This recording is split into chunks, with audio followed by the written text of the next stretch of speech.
Welcome to this tutorial on the update feature. I'll show you how to update the content of existing pages and also create new pages in the same process.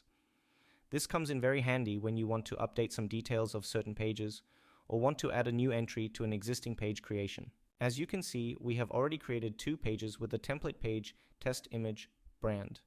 We will now update these two pages and create a new page in the same step. So let's say we want to add a location information to the existing pages. Let's start by opening our test image brand page. This is just a page with some placeholders for showcasing this feature. Now, I'll add a new placeholder to add a location information on this page. Then I'll go ahead and save the changes. As you can see, there is now an Apply Template Changes button. This button will update all pages that have been created with this template page according to the changes we just made, but we do not want to do this right now. This is explained in another video linked in the description below. Now let's head over to our source file. I am using a Google Sheet in this case.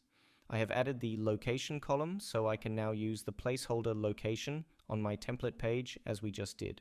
I have also added a new row with VW. Now we copy the link for our Google Sheet and head back over to our LPagery dashboard. Then we click on History, where you can see all your previously created pages. Let's go ahead by clicking on the two so you can see the pages we are going to update. And here you can see our two already existing pages prior to our update. This is our page for BMW, and this is our page for Audi.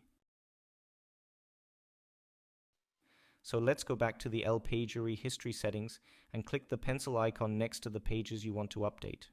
As you can see, we are now in the Update tab, and you can see that the values are pre-filled based on the initial page creation process. Here you can adjust the settings, just like you do when first creating the pages. You can also change the status of the pages or just keep it as it is.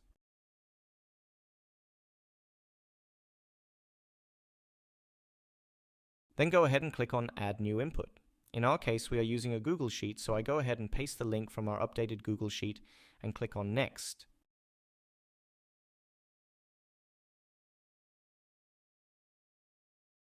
Then the confirmation modal opens up and you can see the LPagery ID has been added, which is an internal identifier, so you can ignore that for now. You can also see which pages or posts are going to be updated. You can also check the page that is going to be updated by clicking the link. You can also see the newly added row, which is a new page and therefore has no link to preview the page. Then we are going to hit Update Pages. And as you can see that 3 of 3 pages have been processed. 1 has been created and 2 have been updated. Then we can go to the updated pages, and as you can see, the changes have been made on the existing pages and the new VW page has been created.